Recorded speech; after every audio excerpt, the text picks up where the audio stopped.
go. All right. So welcome.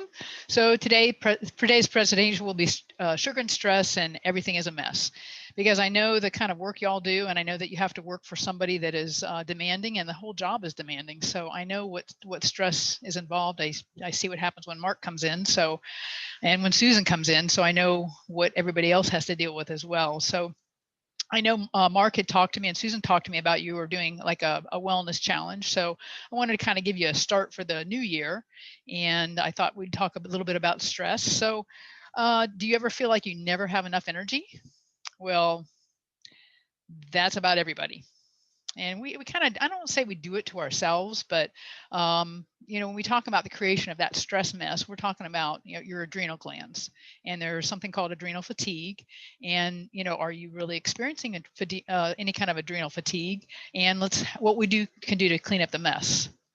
So I'm not going to be all sciencey and geeky on you here, because I have a tendency to do that.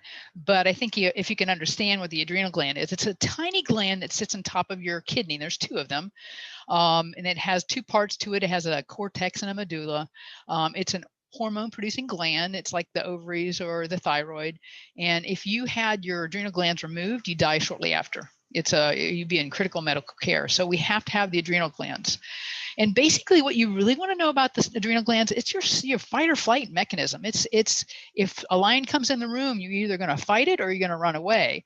And anything that activates that for you to fight or flight is all responding from the organs of the adrenal glands. So even if it's stress at work, that tiger's coming in the work, you're still going to be fighting and flighting. So the whole system gets kind of damaged over a period of time. We have a couple things that happen. There's something called cortisol, and it's made in the adrenal cortex, and it's regulated by the brain. It helps your body have that circadian rhythm when we sleep. So when you go to bed at night, if you're waking up at 1 or 2 o'clock in the morning and can't get back to sleep, it's because your cortisol is dumping then instead of at 6 o'clock in the morning or 5 o'clock in the morning when it should. And when that cortisol dumps in the morning, you can see the little picture down at the bottom right here. I don't know if you can see my arrow, but you can see the circadian rhythm here. So when you wake up in the morning, it should be released, and then it should go down as the night comes. And that's what it should happen. But we kind of over medicate with caffeine, and we stay up late at night, and we get up early in the morning, and we put a lot of things in our day, and we don't think about ever recovering. So we want that morning cortisol to be dumped in the morning. And if that's not happening, that's where we have that stress response. So it's really important because cortisol helps to normalize the blood sugar. It helps to work with kind of hand in hand with the insulin release. It helps to give you more energy. And so when you have that stress response, like the lion coming in the room or the tiger, you need that energy to be able to run away or fight. It also has an anti-inflammatory effect. So it does have some good things it does, as well as when we fatigue it, it doesn't want to work as well. It controls the contraction of the arteries, so that would pump blood to the muscles so you could get away from that tiger or that lion, and also helps to regulate sodium and potassium. Those are the muscle pumps. That's what tells the muscle to relax and contract as well. So cortisol is a lovely friend to have, but we do other things to this. So it acts on the central nervous system. It imbalances effect of the brain, and these symptoms are included are loss of memory and focus, sleep disorders, moodiness, decreased tolerance, increased anxiety and irritability, and fatigue. I can see all of you shaking your heads. So we know that this is a key for adrenal stress these days. So these hormones really closely modulate with many metabolic processes, how you burn carbs and fats, the conversion of fats and proteins into energy, the distribution of your stored fat, especially around your waist, the spare tire or the Pillsbury Dough boy or girl, and on the sides of your face. It's really important for normal blood sugar regulation, proper cardiovascular function, and also your GI and function, your gastrointestinal function. So what is adrenal fatigue? It's a collection of signs and symptoms. It's known as a syndrome. And that results when the adrenal glands just don't have enough to function normally. So experts say that 80% of the Western world can expect to be affected at some point in their lives. I've been there, I've done that. If you're an athlete, if you're a runner, anybody that's an athlete will have some effect of adrenal fatigue. If you're an attorney, if you're a somebody that works in an attorney's office. So I know the stress that comes along.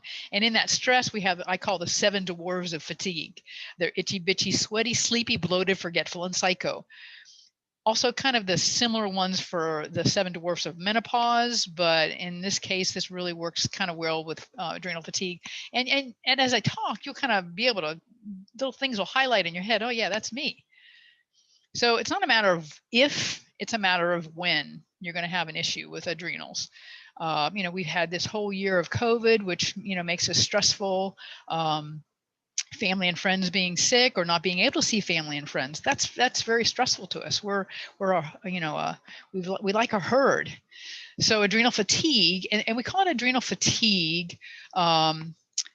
They like to call it adrenal insufficiency in the medical world. I call it fatigue. The adrenal glands are just tired, and it's really associated with intense or prolonged stress. So if you all are getting ready for a case in the office, you understand what that stress means. You have to have certain things and certain documents, and everything has to be done to make everything work properly.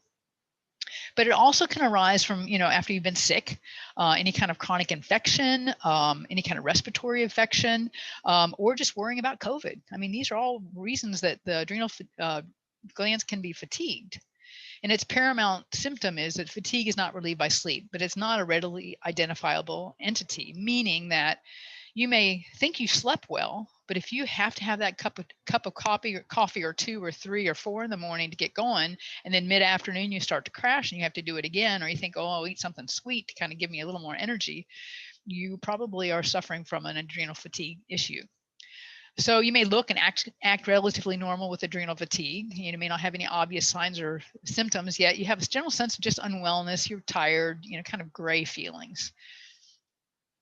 People experiencing, any kind of adrenal fatigue often use coffee or other stimulants, colas, or anything like Monster or Throttle or Red Bull to, get them going in the morning and pick themselves up during the day.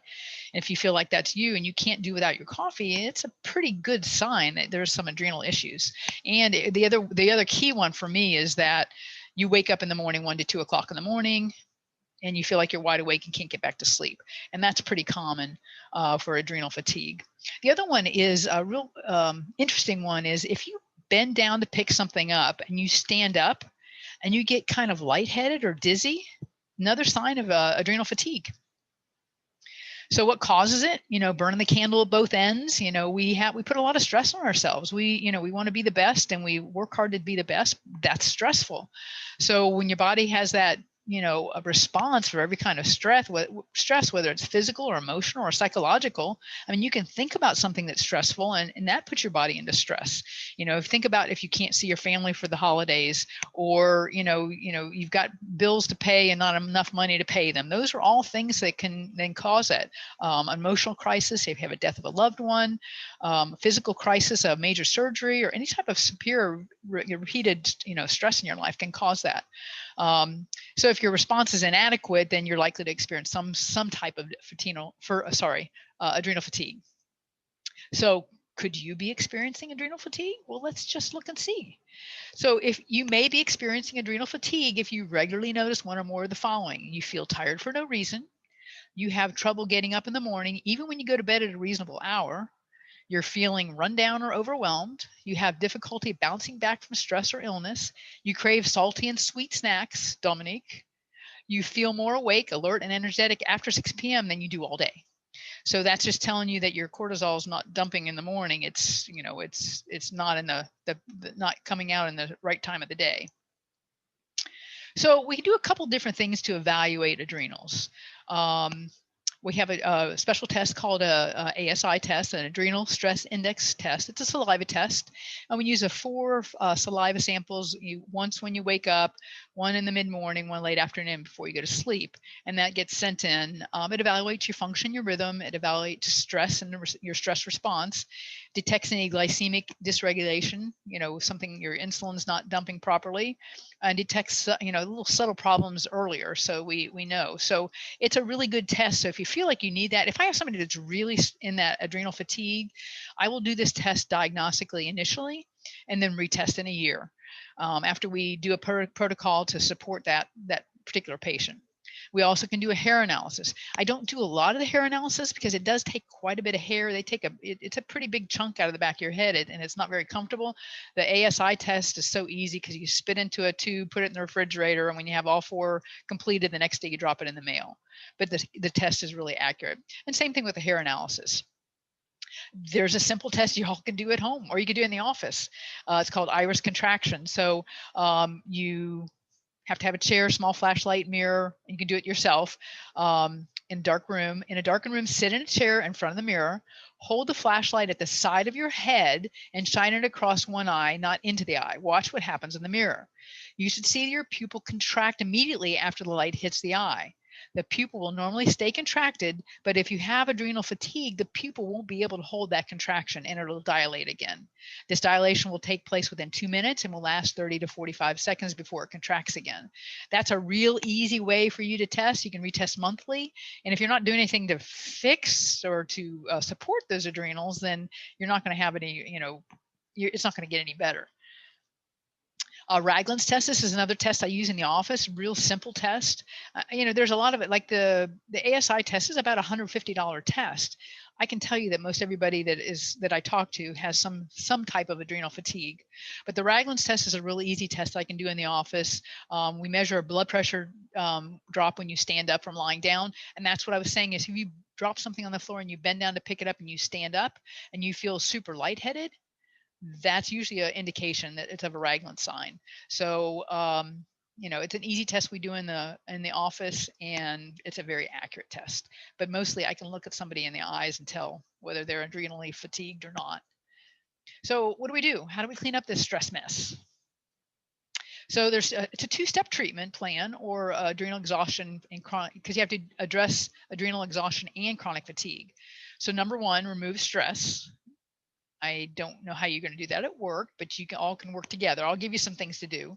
So that's psychological, physical, or biochemical stress.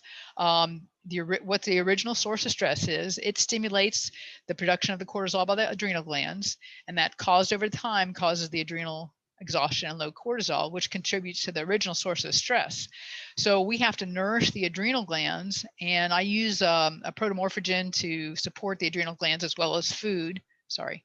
I have a visitor here. This is Tipper. Tipper's my little cat. She's very old and she has to be by my side all the time when I'm at home. So she's stirring around here a bit. So in order to rebuild the adrenal glands, there are 6 areas we need to address. So first one, reduce the stress that's affecting the adrenal glands. And that sounds really simple and easy, but not so simple and easy, because we still have to live and we still have to work, and providing an environment that's and I think Mark is doing that for you, just having me talk to you. If you can make aware that where the things are stressful and how to alleviate it, make things more simple and flowing, and that's one way to reduce your stress. Exercise is a key thing. If you exercise for 30 minutes a day, walking, yoga, stretching, swimming burns the daily stress energy out of the body. I prefer to kind of start my day with exercise because it kind of sets the tone for my rest of my day. And plus, my schedule's busy, and I know your schedules are busy. If you say, "Oh, I'll do it when I get home," when that never happens, because once you get home, you're tired. You've been working all day. When I get home, I'm going to let the dog out, and if the dog's not going to come back, I'll just say, "Right, I don't want to go walk the dog." So, but I have to get that stuff done in the morning. So keep that in mind. What the best time of the day is for you. I don't personally like to do it at night because of the fact that when I do it at night, it keeps me awake. So I found that it's better if I just do it in the morning. Get at least 8 hours of sleep a night. I hear everyone laughing. 6 to 8 hours is really what you need. I track my sleep, and everybody has a Fitbit. I use a ring called an Aura ring, and it has little sensors in there. So instead of wearing a watch, because I don't know about you, when I'm at work, my staff tells me what to do all day long. So I don't have to worry about what time it is. They just tell me where to go. But this helps to monitor for when I'm training, when I'm sleeping, my readiness, my activity. So it's a great way to kind of manage that. So if you have a Fitbit or something like that, use it for a couple nights to see what your sleep patterns are. Improve your diet. So we're going to step off this a little bit, and we're going to bring this whole sugar talk in, because I think this is super important for you. And I know it's a lot, and I'm happy to do another little class where we can kind of talk a little bit more detail about it, but I think it's really important that you kind of understand this. So sugar's so big, and it even has diseases, contributing from the sugar. So the top three, you may know these: heart disease, obesity, and diabetes. Interesting enough, these are the three comorbidities for COVID. And this is 68% of our population. So number one, heart disease. So if you take in an excessive amount of refined carbohydrates, this is the major cause of heart disease.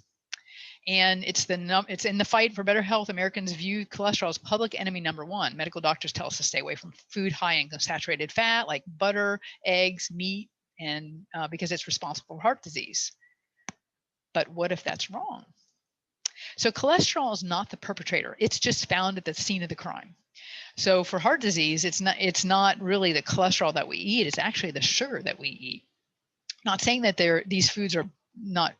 I mean, these foods are good for us. I stay away from the bacon and the nitrates and like foods, meats that are like lunch meats and things like that, bacon and sausage, because they have a lot of sodium nitrate, which is a well-known carcinogen. That's a whole other topic we can talk about. But let's stick with sugar right now. So there's a Dr. Stephen Sinatra. He's been a cardiologist for over 30 years. He wrote a book called The Great Cholesterol Myth. And basically what he says is it's really inflammation that causes the cholesterol to be higher.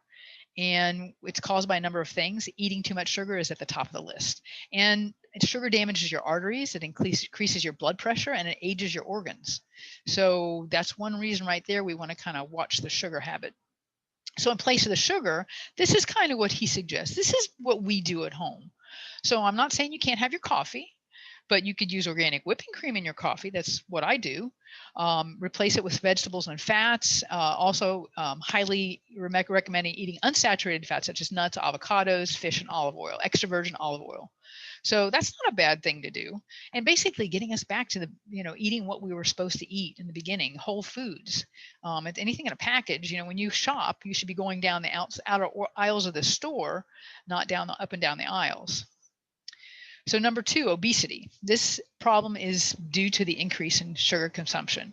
It drives fat storage and it makes your brain think it's hungry, which sets up a whole vicious cycle. And fructose is a component of the two most popular sugars. One is table sugar, which is sucrose, and the other is high fructose corn syrup.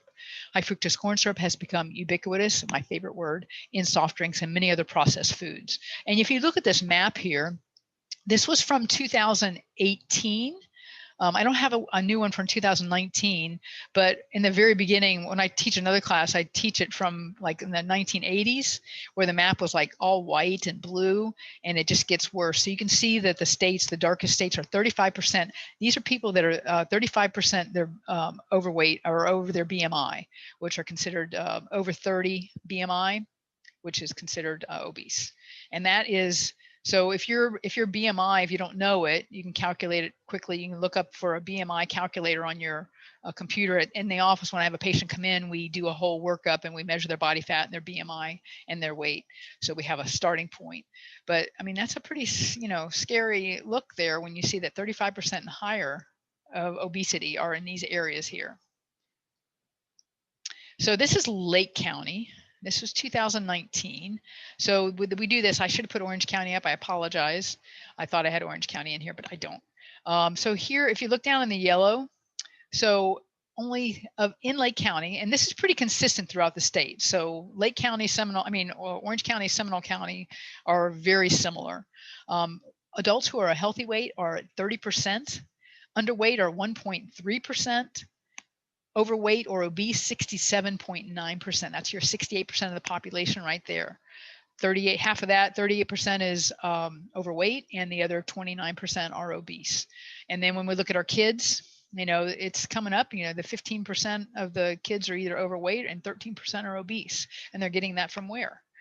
So and here we talk again about comorbidities, and people are so upset about wanting to not wearing a mask, and that they don't think that there's a problem with COVID, but 68% of our population is overweight or obese. That's the biggest comorbidity of COVID, other than being old and maybe having a respiratory issue.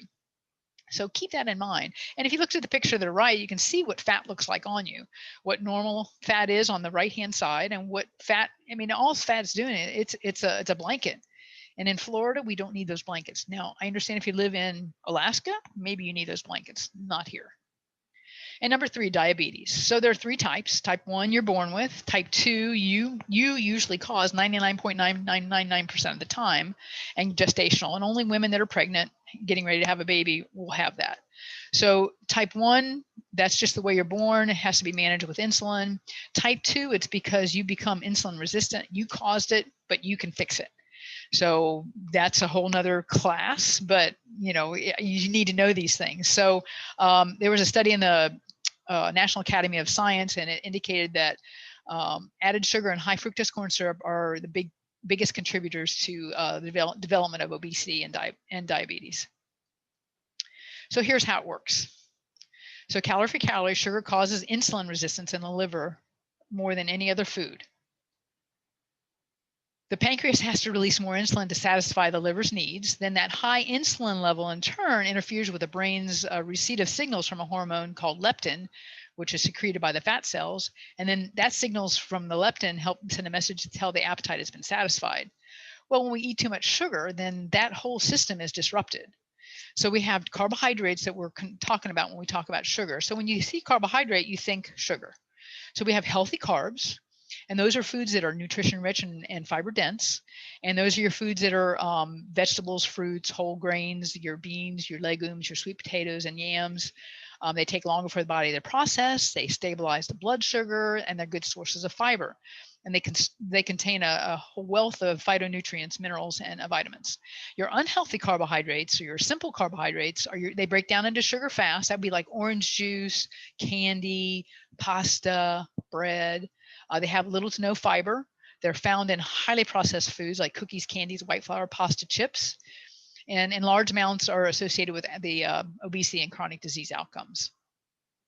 So here's some examples of complex carbohydrates. We've got a great list of stuff you can eat.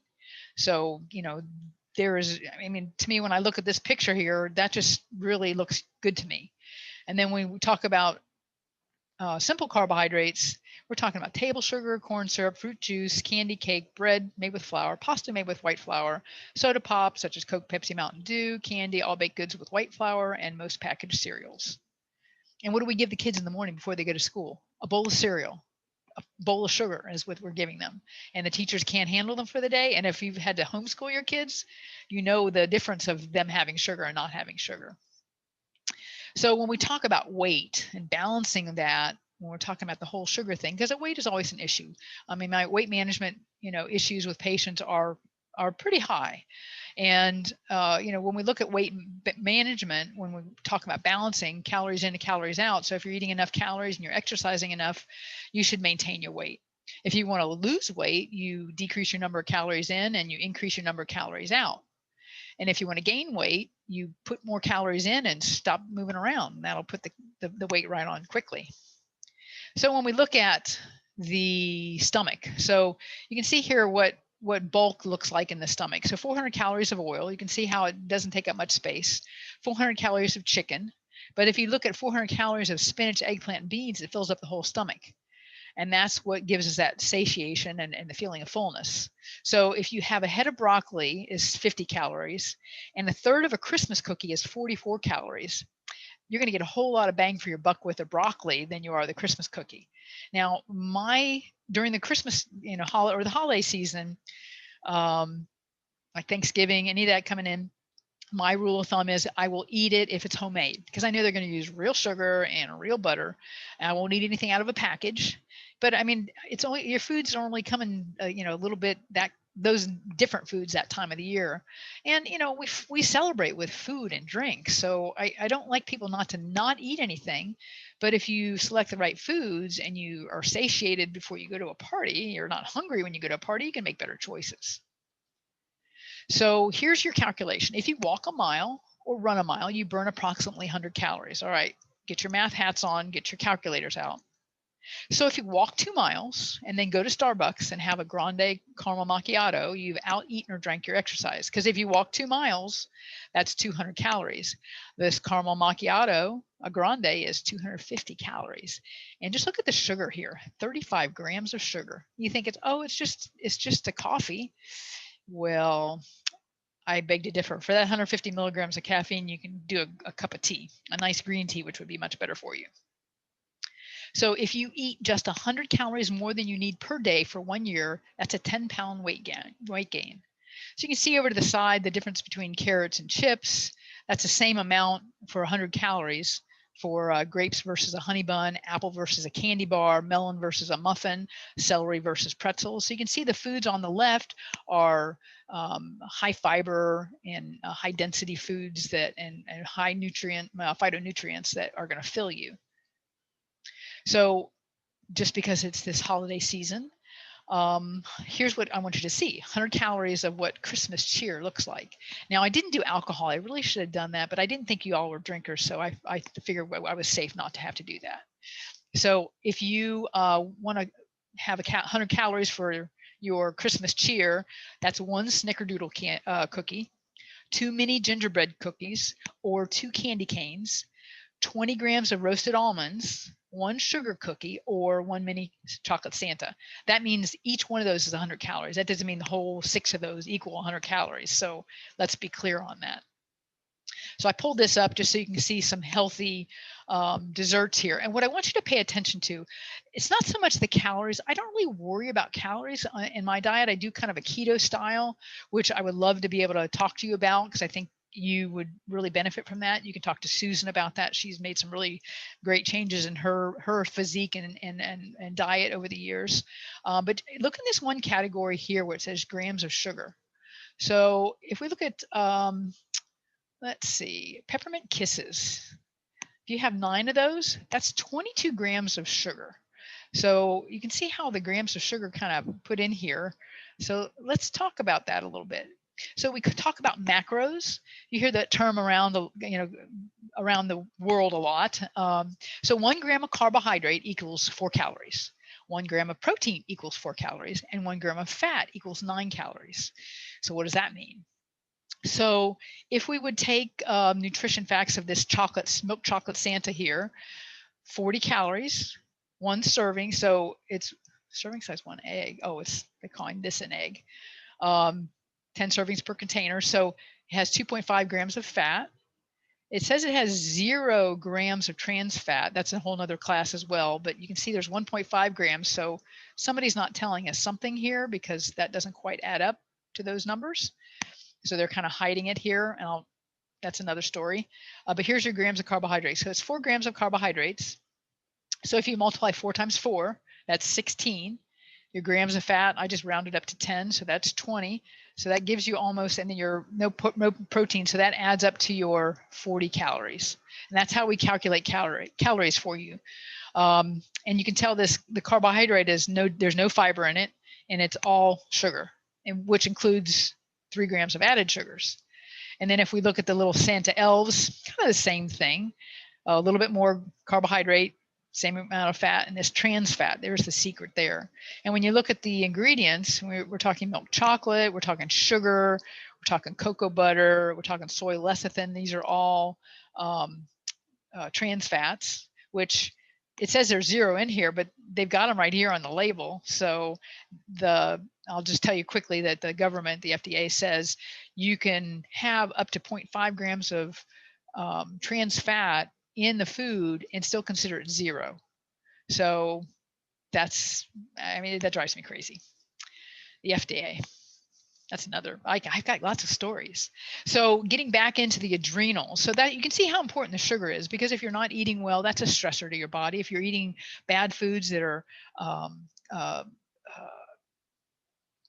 refined sugars and flours, then it stresses your body. And when you're hungry and you feed yourself that candy bar, those or whatever you eat, and you're still hungry, it's because your body said, hey, you didn't feed me. You didn't give me something nutrition rich and fiber dense. You gave me sugar. I'm still hungry. So then you think, oh, I should have another candy bar because I'm still hungry. But if you're eating foods that are nutrition rich and fiber dense, you won't have that. So when we talk about feeding the soul, that's a really good way to think about helping the adrenal glands. So think about your adrenals are almost like your soul. They're what kind of manage your body all day long for being calm and cool and collected. So you can do things like read, write, sing, pray, meditate, take time where you just quiet. And if you don't know how to meditate, there are apps to do that. There's a Calm app that's a really nice app. I use Insight Timer. It's a free app. You can pay for all the extra parts of that, and it's not really necessary. So do something that, even if it's 15 to 20 or 30 minutes, take time to do that. You'll be better off in the rest of the day. So nourishing the adrenals. So when I work with patients, I use a couple different things. I use adrenal desiccated, and that's actually adrenal glands from a bovine source. And so we're actually giving your body the adrenal glands and its mammalian tissue. So the body recognizes it and uses it to feed the adrenals. So it acts like an antigen. There's a whole story with that. You don't need to know that. Just need to know that I know. I use adrenotrophin. This is another protomorphogen. And then I also use Adrenamin. This is kind of long-term support. So I put this my athletes, my runners, my cyclists, my triathletes. Just kind of helps to balance mood.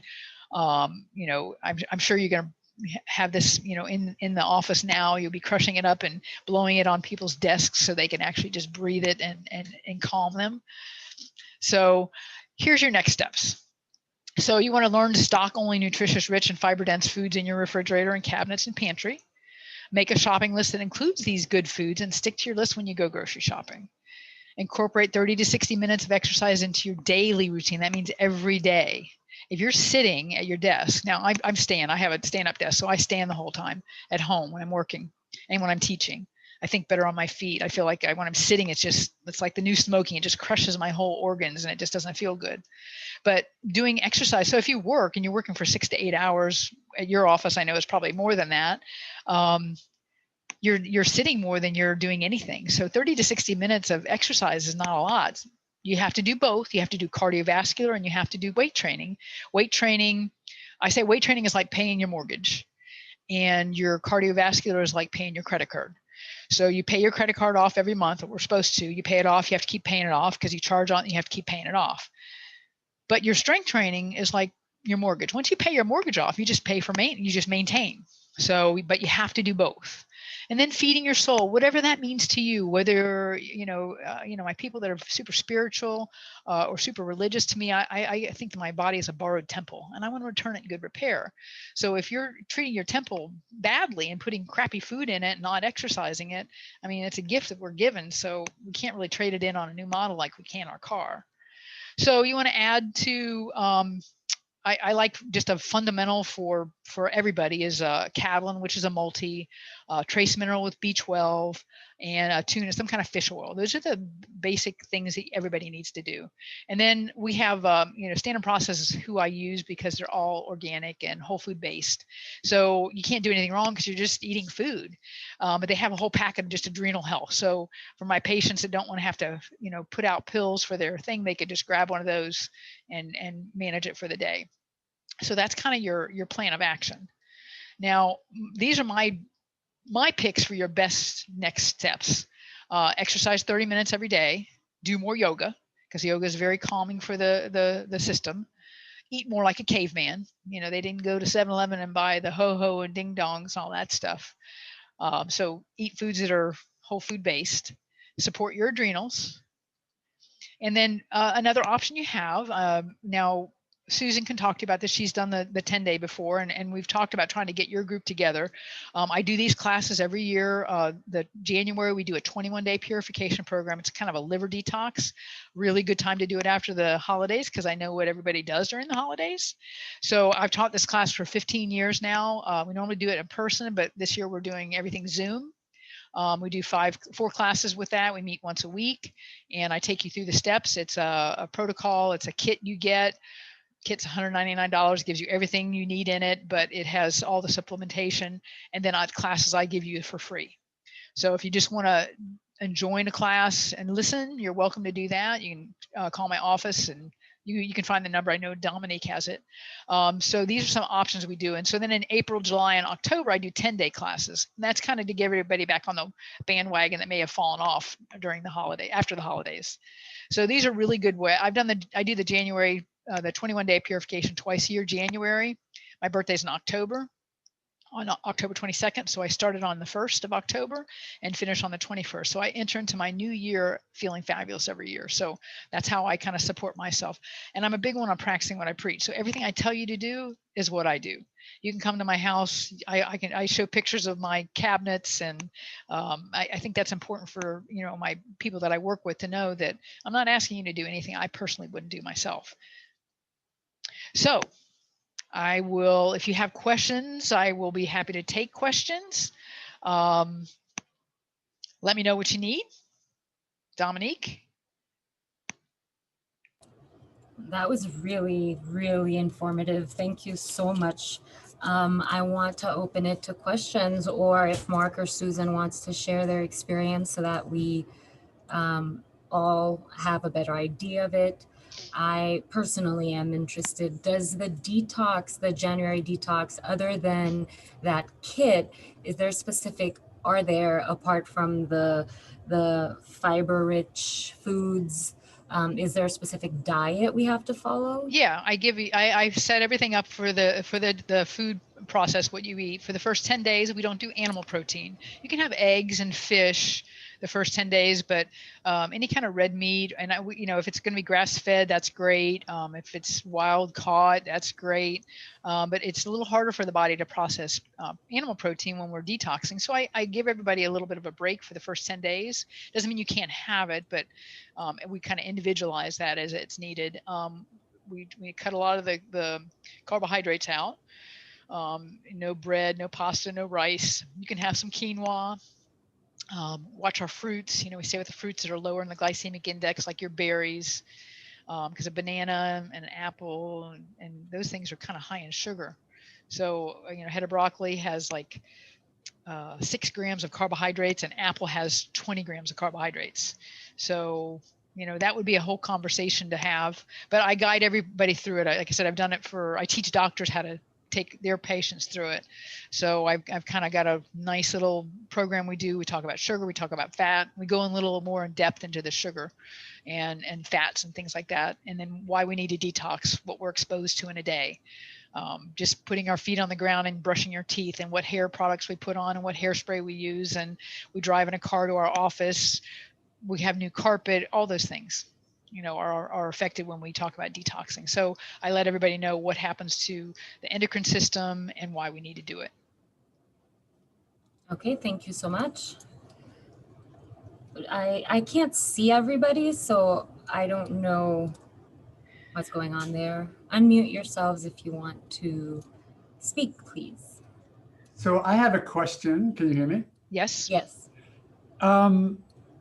So I know that you just went over it sort of quickly and compressed how to do all of this and how to sort of keep it current, but what or how do we as a team just during the day, I guess, sort of support this type of adrenal health? And I'll give you an example, and we've talked about this. We have done a really good job of getting rid of sugar sweets. And right. I mean, snack time is a little bit more difficult around Christmas, but if you were here, there's always a bowl of fresh fruit. The snacks are much healthier. So we're doing some of that, but what else can we do? I mean, I can't have everyone, lay down for 15 minutes every hour and just chill. Well, they don't have to do it every hour, but you could have a meditation time. I mean, everybody can take a 5 or 10 minute meditation time. Also nuts are another option for a healthy snack. Getting some fresh fruits are good, but that's high in sugar. So you want to stay a little bit lower glycemic index. So maybe some cut vegetables with some hummus. You can do something like that. I would say, you know, you can get creative, go online and maybe look at some of the keto recipes that are a little bit lower in sugar, but higher in maybe fat and protein, which will give you keep you satiated so you don't get hungry. And as far as, you know, taking a few minutes, it can be 5 minutes, just, you know, shut yourself down for 5 minutes, or take a few minutes and read something, or go walk outside and take a breath of fresh air. Okay. This cost me a bunch of hours of work. Oh, well, don't you're Just the one that kidding. caused the stress, though. I mean, I'm come only kidding. on. I was kidding. Oh, okay. Sort of. Other questions or thoughts or comments from anyone? And if you'd want to do like I mean, I just do it. I'm doing it as a Zoom, but I could do a private. I've done that for a couple other law offices, so they're catching up to you. They're already past you. So if there's any competition in law offices, I'll just let you know that. I've done just like a private, 10-day class, which I do 3 classes, and we can do that with Zoom. And I'm happy to come to the office, you know, if that's. I know some of you are working from home, but I'm happy to guide you through that. And you know, we can create I can create a special package for the office to do so everybody can participate. Mm-hmm. Comments or questions or interest from anybody? Because I can't see anyone either, so I can't see if And people... if you can email Dominique. What I'll do is I'll download the recording of this and send it to Dominique, and she can send it to you. And if you have questions, I'll have her give you my email address, and we can manage it that way as well. That'd be great. I will say I'm definitely interested, because when I first started going to Dr. B, I had all these little red dots outside these circle, and I got them all inside and was very happy.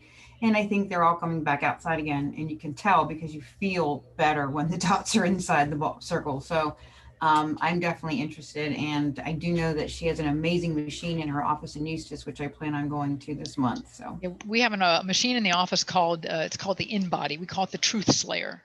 And when you stand on it, it measures body fat, but it measures it in your right arm, left leg, trunk.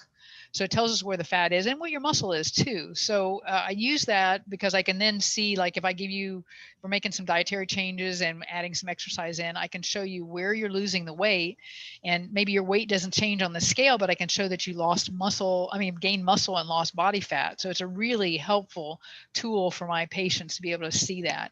And I think that's pretty rewarding to see. Not only just, seeing the differences, when you lose 10 pounds or so. The other machine she was referring to is a test that I do in the office that kind of gives your general overall, kind of like a blood test, moment in time, but it kind of gives us a scan of all your organs and kind of see where you are. And that gives us a starting point so that we can, see where you need to go. I'm a big believer on, if you're going to go on vacation, you have to decide where you're going to go, and you have to know where you're starting from. Because if I pick you up and blindfold you and tell you to come back to your office, unless you know where you are, you can't do that. So establishing a initial where you are, what your weight is, your body fat, what your blood work looks like, initially is where we start. So we know where we need to go for that, because every person's different. Oh. And that machine is great because it does tell you what your organs are doing. She can tell all the time if my stomach's off or she's not been behaving herself. Right, exactly. So I would be happy to do like just a keto class. So if that's interesting to you, because I would say that's probably the best way to kind of drop some weight if you're trying to drop weight and changing your lifestyle. It's a journey. It's not a destination. So once you lose the weight, you don't just stop, you continue going. So, making some changes, little changes, and then, drop your sodas out of your diet, if you're eating bread, 3 times a day, eat it twice a day, eat maybe one day, don't eat any bread, so anything that's kind of your vice doesn't mean you can never have it. It's just you have to coordinate and calculate it into your daily intake. All right. Unless there's other questions or comments, Dr. B, thanks so much for You're very welcome. taking the time and doing it. I just love this whole focus that we've had with the firm to try and be healthier. Obviously, we, as you mentioned, the first sentence when you talk to us, Right. we are high stress around here. It's the nature of the practice. Exactly. But staying healthy allows us to deal with that stress better. So looking forward to 2021 and having you more involved in our Perfect. firm's life. Would enjoy it. All right. Happy holidays, everyone. Yes, the same. Be well. Thank you. Bye-bye. Thank you so much. You're welcome.